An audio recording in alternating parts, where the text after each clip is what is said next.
বিসমিল্লাহির রহমানির রহিম। আজকে আমরা কথা বলবো আইএলস এক্সাম রিভিউ নিয়ে।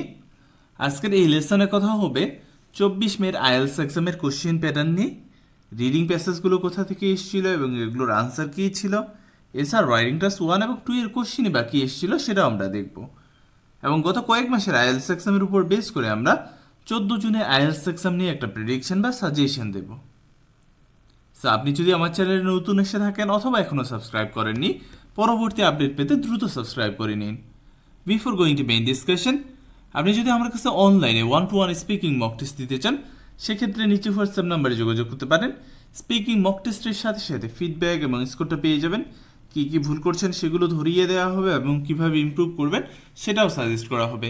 স্পিকিং মক টেস্ট পারচেস করলে স্পিকিং পার্ট 1, 2, 3 এর জন্য সাজেশন পাবেন এবং সেগুলোর আনসার সহ পিডিএফ আপনাকে প্রোভাইড করা হবে, যেখান থেকে মেইন এক্সামে ইনশাল্লাহ আপনারা কমনও পেয়ে যাবেন। আমাদের স্পিকিং মক টেস্ট কেমন হয়ে থাকে সেটা যদি জানতে চান, সেক্ষেত্রে আপনি আমাদের ইউটিউবের কমিউনিটি সেকশন ভিজিট করতে পারেন অথবা ফেসবুক পেজ ভিজিট করতে পারেন, যেখানে প্রচুর স্টুডেন্টদের রিভিউ দেওয়া আছে। আপনি যদি আমার কাছে অনলাইনে 1-to-1 স্পিকিং মক টেস্ট দিতে চান, সেক্ষেত্রে নিচের হোয়াটসঅ্যাপ নাম্বারে যোগাযোগ করতে পারেন। আমরা মূল লেসনে চলে আসি। প্রথমে আমরা 24 তারিখের লিসেনিংটা দেখব। 24 তারিখে যে লিসেনিংটা গেছে এটা ওভারঅল ইজি টু মডারেটের মধ্যেই ছিল, তবে মডারেটের পাশেই একটু পাল্লাটা বেশি ভারী থাকবে, কারণ এখানে যেই লিসেনিংটা ছিল মোটামুটি একটু ফাস্ট ছিল। কী ধরনের ফাস্ট ছিল সেটা আমি পরবর্তীতে ডিসকাস করতেছি। এখানে পার্ট 1 যেটা ছিল 1 থেকে 10 নাম্বার কোশ্চেন, গ্যাপ ফিলিং ছিল, 2 ওয়ার্ডসের গ্যাপ ফিলিং। পার্ট 2তে এমসিকিউ এবং বক্স ম্যাচিং ছিল। পার্ট 3তে এমসিকিউ প্লাস ডাবল এমসিকিউ ছিল, এবং যেটা একটু আমি বলবো যে মডারেট লেভেলেরই মধ্যেই ছিল। দেন পার্ট 4-এ 1 ওয়ার্ডে গ্যাপ ফিলিং ছিল। এখানে ওভারঅল আসলে 4টা পার্টেই আমি বলবো যে এর আগে আমি যেটা আপনাদেরকে বারবারই বলতাম, আসলে ডিসকাশন পার্টটা ইদানিং কিন্তু কমায় দিচ্ছে, এবং সেটা কিন্তু গত এক্সাম অর্থাৎ 24 তারিখের এক্সামে এটা পুরো এক্সাম জুড়েই হয়েছে লিসেনিং পার্টে, যার ফলে ম্যাক্সিমাম স্টুডেন্টদের কাছে স্পিড বেশি লেগেছে, অনেকেই আনসার মিস করেছে এর কারণে। অর্থাৎ চিন্তা করতেছে 1 নাম্বার কোশ্চেনে আছে, দেখা যাচ্ছে যে লিসেনিং 2 নাম্বার বা 3 নাম্বার কোশ্চেনে চলে গেছে, এমনও হয়েছে। তাই যারা নেক্সট এক্সাম দেবেন এই বিষয়টা খেয়াল রাখবেন যে ডিসকাশন পার্ট ইদানিং কমায় দিচ্ছে, সেক্ষেত্রে আপনাকে খুবই মনোযোগ দিতে হবে এবং আনসারটা দ্রুত পিক আপ করার অ্যাবিলিটি থাকতে হবে। সেজন্য আমি আপনাদেরকে সবসময় বলি যে আপনারা প্র্যাকটিস প্লাস প্র্যাকটিস করেন, যেখানে স্পিড একটু বেশি আছে, ডিসকাশন পার্ট কম আছে, একটু প্র্যাকটিস প্লাস যদি প্র্যাকটিস করেন এই ব্যাপারগুলোর সাথে ইউজ টু হবেন, এক্সামে গিয়ে প্রবলেমগুলো ফেস করবেন না। যারা আমার মনে হয় প্র্যাকটিস প্লাস ভালোভাবে বাসায় সলভ করেছিল, তাদের এই লিসেনিং নিয়েও খুব একটা ঝামেলা হওয়ার কথা না, কারণ খুব বেশি যে প্যারাফ্রেজিং ছিল এমনটা না, স্পিড বেশি ছিল। দেন রিডিং নিয়ে যদি কথা বলি, রিডিংটা আমি বলবো যে ইজি টু মডারেট লেভেলের মধ্যেই হয়েছে, পুরোপুরি মডারেট আমি বলবো না, ইজি টু মডারেট লেভেলের মধ্যে হয়েছে, তবে একটু টাইম কনজিউমিং ছিল। এখানে প্যাসেজ 1 খুবই ইজির মধ্যে ছিল, গ্যাপ ফিলিং এবং ট্রু ফলস নট গিভেন, এটা নিয়ে আসলে কারো কোনো কমপ্লেন নেই। প্যাসেজ 2 একটু আমি বলবো যে একটু ভালোই মডারেট হয়েছে, এখানে ইনফরমেশন ম্যাচিং ছিল, সামারি ছিল এবং ডাবল এমসিকিউ ছিল। প্যাসেজ 2-র তুলনায় বা প্যাসেজ 3 সহজ ছিল। এখানে এমসিকিউ, গ্যাপ ফিলিং এবং yes no not given, gap filling বলতে উইথ ক্লু দিয়ে যেটা, সেই গ্যাপ ফিলিং ছিল। অর্থাৎ পুরোপুরি একটি ক্যামব্রিজ 19-এর যে প্যাটার্নটা আছে এটা ফলো করেছে। এবং প্যাসেজ 2 আমি বারবারই আসলে এর আগেও আমি আপনাদের বলেছি যে রিডিং করার সময় খুবই সাবধানতার সাথে রিডিং করতে হবে। অনেক সময় প্যাসেজ 2টা আসলে কঠিন থাকে প্যাসেজ 3 এর তুলনায়। সেজন্য যেগুলো সহজ টাইপের কোশ্চেন আছে আপনার প্রয়োজন 6.5 সহজ টাইপের কোশ্চেনগুলো আগে সলভ করেন, দেন কঠিনগুলোতে যান।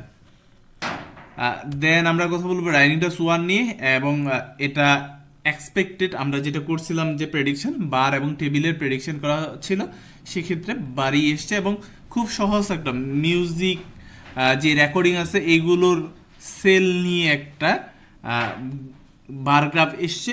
এর আগে অর্থাৎ 2024-এর দিকে বা 23-এর দিকে একটা আমাদের পিডিএফে আছে, সেটা হলো মিউজিক কনসার্ট নিয়ে, বিভিন্ন এজ গ্রুপের পিপল মিউজিক কনসার্টে কীভাবে পার্টিসিপেট করে সেগুলো নিয়েছিল। অর্থাৎ মিউজিক রিলেটেড এর আগে এসছে, এর আগে কনসার্ট নিয়ে এসছে, এবার রেকর্ডিং নিয়ে এসছে, পার্থক্যটা এটুকুই। এই জন্য আমি আপনাদের বলি যে প্রিভিয়াস ইয়ারের এক্সামের কোশ্চেন সলভ করবেন, খুবই কাজে দেবে। সো আপনি যদি চান রাইটিং টেস্ট 1 এবং 2 এর পিডিএফ পারচেস করতে, সেক্ষেত্রে উপরে যেই হোয়াটসঅ্যাপ নাম্বার দেওয়া আছে সেখানে আপনি যোগাযোগ করতে পারেন, পেয়ে যাবেন।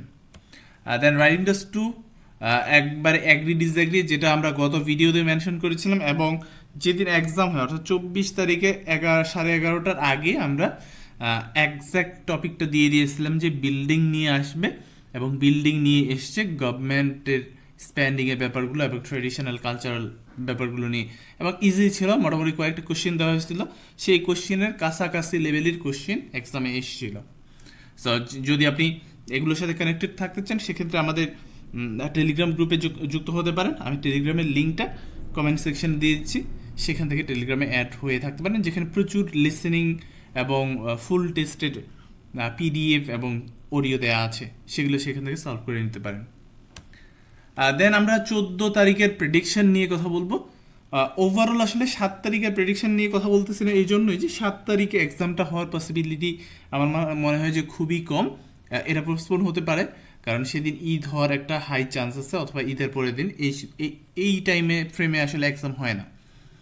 সো 14 তারিখের নিয়ে আমরা কথা বলবো। ওভারঅল আমি লিসেনিং নিয়ে যদি কথা বলি, লিসেনিং পার্ট 1-এ 1 ওয়ার্ড এবং 2 ওয়ার্ডসের দুটোর প্র্যাকটিস করতে হবে। তবে 14 তারিখে 1 ওয়ার্ড আসার পসিবিলিটি খুবই হাই থাকবে, 2 ওয়ার্ডস আসার চান্স খুবই কম। তবে নেক্সট 2 মাস অর্থাৎ জুন এবং জুলাই এর মধ্যে আপনারা যে কোনো একটা এক্সামে পার্ট 1-এ এমসিকিউ কোশ্চেন পেয়ে যাবেন, জুন এবং জুলাই এর মধ্যে যে কোনো একটাতে।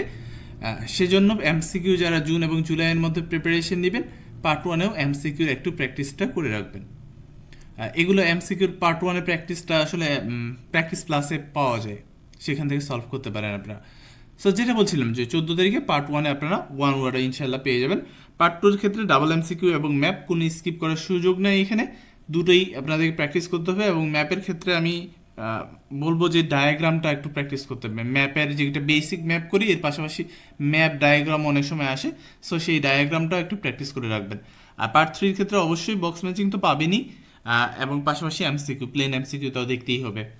আর পার্ট 4-এ 1 ওয়ার্ড অনলি ইনশাল্লাহ আপনারা পেয়ে যাবেন। ওভারঅল ইজি টু মডারেটের মধ্যেই হবে, খুব একটা আসলে মডারেট হবে না লিসেনিংটা। তবে যেটা আমরা গতদিন দেখেছি যে স্পিড একটু বেশি ছিল বলতে ডিসকাশন পার্টটা কমায় দিছে, সেরকম যে কোনো একটা পার্টে হতেই পারে। সেজন্য সেগুলোর সাথে ইউজ টু হওয়ার ট্রাই করবেন, লাইক প্র্যাকটিস প্লাস সলভ করতে পারেন, অথবা আপনি আমাদের টেলিগ্রামে যুক্ত হতে পারেন, যেখানে রিসেন্ট রিয়েল টেস্টের লিসেনিংগুলো দেওয়া আছে কিছু। দেন রিডিং নিয়ে যদি কথা বলি, রিডিংটা আপনারা মোটামুটি মডারেটের মধ্যে পাবেন, খুব বেশি প্যারা দেওয়ার কথা না রিডিংটাতে 14 তারিখে। এক্ষেত্রে passage 1, true false not given এবং গ্যাপ ফিলিংয়ের মধ্যে ইনশাল্লাহ পেয়ে যাবেন। তবে যেহেতু অনেক দিন সময় আছে, সেক্ষেত্রে শর্ট কোশ্চেনের প্র্যাকটিসটা একটু করে রাখবেন, মাঝে মধ্যেই দেয় কিন্তু শর্ট কোশ্চেন, সেজন্য যেহেতু গ্যাপ অনেক দিন আছে একটু প্র্যাকটিস করে রাখা যেতে পারে এটা। আর প্যাসেজ 2 এর ক্ষেত্রে স্টেটমেন্ট ম্যাচিংয়ে আমরা ইদানিং দেখতেছি আসলে লিস্ট অফ হেডিংয়ের সংখ্যাটা খুবই কমে গেছে। সেক্ষেত্রে স্টেটমেন্ট ম্যাচিং খুবই ভালোভাবে প্র্যাকটিস করবেন, লিস্ট অফ হেডিং অবশ্যই দেখে রাখতেই হবে, এটা স্কিপ করার সুযোগ নেই। পাশাপাশি সামারি তো পাবেনই, আর এক্ষেত্রে নেম ম্যাচিংটা আসার পসিবিলিটি খুবই হাই থাকবে এমসিকিউর তুলনায়, তবে এমসিকিউটা একটু দেখে রাখা যেতে পারে। আর প্যাসেজ 3-তে আপনারা MCQ, yes no not given, এর পাশাপাশি আপনারা ম্যাচিং টাইপের কোশ্চেন একটু দেখা যেতে পারে, সেন্টেন্স এন্ডিং। তবে একটু জিনিস আমি আবারও ভালোভাবে বলি, সেটা হলো যে একদম বেসিক ক্যামব্রিজ লেভেলের কোশ্চেনও আমরা হার্ড দেখেছি, এবং ম্যাচিং বেশি আছে এমন কোশ্চেন টাইম কনজিউমিং হয় কিন্তু খুব বেশি হার্ড হয় না, এই জিনিসটা একটু মাথায় রাখবেন। সো 14 তারিখে খুব বেশি হার্ড হওয়ার কথা না, তবে একটু ম্যাচিং টাইপের কোশ্চেন বেশি থাকার কথা। এক্ষেত্রে আপনারা ক্যামব্রিজ 17, 18, 19 পাশাপাশি অফিসিয়াল গাইড প্র্যাকটিস করতে পারেন।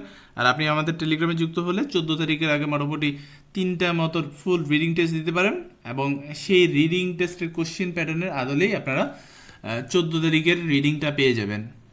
এক্সাক্ট কমন পড়বে এমনটা বলছি না, তবে কোশ্চেন প্যাটার্ন আপনারা সিমিলার পাবেন। দেন রাইটিং টেস্ট নিয়ে যদি কথা বলি, রাইটিং টেস্ট 1-এর ক্ষেত্রে আপনারা 14 তারিখে ইনশাল্লাহ টেবিল এবং লাইন গ্রাফের মধ্যেই পেয়ে যাবেন, টেবিলের পসিবিলিটি খুবই হাই থাকবে। এর পাশাপাশি আপনারা ম্যাপ একটু দেখা যেতে পারে, আর পাইটা আপনাকে দেখতেই হবে যতদিন না নেক্সট পাই আসতেছে। পাইয়ের ক্ষেত্রে আমি যেটা বারবারই বলি, 2টা পাই, 3টা পাই এবং 4টা পাই, এরকম 3টা স্যাম্পল পড়লে পাই চার্ট কমপ্লিট, এর বেশি কিছু করতে হয় না। আর আরেকটা ব্যাপার হলো এর বাইরে যদি আপনাদের দেখতে চান আরও সতর্কতার ক্ষেত্রে সেক্ষেত্রে বার চার্টটা একটু দেখা যেতে পারে। আর টাস্ক 2 এর ক্ষেত্রে আমি বলবো যে ডিসকাশন অ্যাসেটা খুব ভালোভাবে দেখবেন, পাশাপাশি অপিনিয়ন বাদ দেওয়ার কোনো সুযোগ নেই। যদিও আমরা লাস্ট 2টা এক্সামে অপিনিয়ন এসছে, এরপর অপিনিয়ন বাদ দেওয়ার সুযোগ নেই। এখানে অপিনিয়নের ক্ষেত্রে আপনারা অ্যাগ্রি ডিসঅ্যাগ্রির পাশাপাশি পজিটিভ এবং নেগেটিভ ডেভেলপমেন্ট এটাও একটু দেখে রাখবেন, আর প্রবলেম সলিউশন দেখতে হবে। সো এই যে কয়েকটা কোশ্চেন টাইপ আছে টাস্ক 1 এবং টাস্ক 2, আপনি যদি আমাদের পিডিএফ পারচেজ করেন সেক্ষেত্রে এই কোশ্চেন টাইপগুলো সেখানে পাবেন এবং টপিক অনুযায়ী সবগুলো পাবেন। সেখান থেকে সলভ করলে আমি অ্যাটলিস্ট এটুকু বলতে পারি যে সরাসরি কোশ্চেন না পেলেও আপনি আইডিয়াটা সেখান থেকে কমন পাবেন এবং ভালোভাবেই পাবেন সেটা। আর রাইটিং টেস্ট 2 এর ক্ষেত্রে টপিক্সের ক্ষেত্রে যদি আমি আসি, আসলে ক্রাইম অ্যান্ড টেকনোলজি খুব ভালোভাবে প্রথমত দেখবেন, দেন এডুকেশন, চিলড্রেন, সাথে আপনাদেরকে স্পোর্টস অ্যান্ড হেলথ রিলেটেড টপিকটা দেখতে হবে। আর এর পাশাপাশি environment, advertisement, transportation and government spending এর ব্যাপারগুলো একটু দেখে রাখা যেতে পারে। এই টপিকসগুলো ইম্পর্টেন্ট। এখানে যেই সব টপিকস লেখা হয়েছে প্রত্যেকটা টপিক ঘুরে ফিরে এক্সামে আসে ডিফারেন্ট টাইমে। সো ওভারঅল আমি যদি বলি আসলে রিডিংটা একটু মডারেট হওয়ার পসিবিলিটি আছে, অন্যদিকে writing test 1, writing test 2 plus listening ইজির মধ্যে আপনারা পেয়ে যাবেন। আর স্পিকিংয়ের কথা যদি বলি, আপনারা যদি মার্কার ফলো করেন সেক্ষেত্রে পার্ট 1 এর ক্ষেত্রে 50 থেকে 60টা টপিক পড়ার ট্রাই করবেন, এবং পার্ট 2 এর ক্ষেত্রে অর্থাৎ কিউ কার্ডের ক্ষেত্রে 60 to 65 টপিক্স পড়ার ট্রাই করবেন। যদিও আসলে এই 60 কিউ কার্ড যেটা আছে এর বাইরেও কিউ কার্ড আসতেছে। আর আপনি যদি আমার কাছে মক পারচেজ করেন সেক্ষেত্রে স্পিকিং সাজেশন পাবেন পার্ট 1 to 3 এর, যেখান থেকে ইনশাল্লাহ আপনারা কমন পেয়ে যাবেন। সো ওভারঅল আমরা যদি বলি যে 14 তারিখে এক্সামটা খুব একটা প্যারা দেওয়ার কথা না, জাস্ট একটু রিডিংটা মডারেট হতে পারে। আর আজকের যে এক্সামটা হয়েছে অর্থাৎ 24 তারিখের যে এক্সামটা গেছে এটা মোটামুটি ইজির মধ্যেই ছিল। ইভেন রিডিংটাও আসলে ইজি টু মডারেটের মধ্যে ছিল, খুব একটা প্যারা দেয়নি। তবে অনেকের লিসেনিংটা খারাপ হয়েছে, জাস্ট বিকজ অফ ডিসকাশন পার্টটা কমায় দিছে, স্পিড বেশি মনে হয়েছে, এর কারণেই লিসেনিংটা অনেকেরই খারাপ হয়েছে।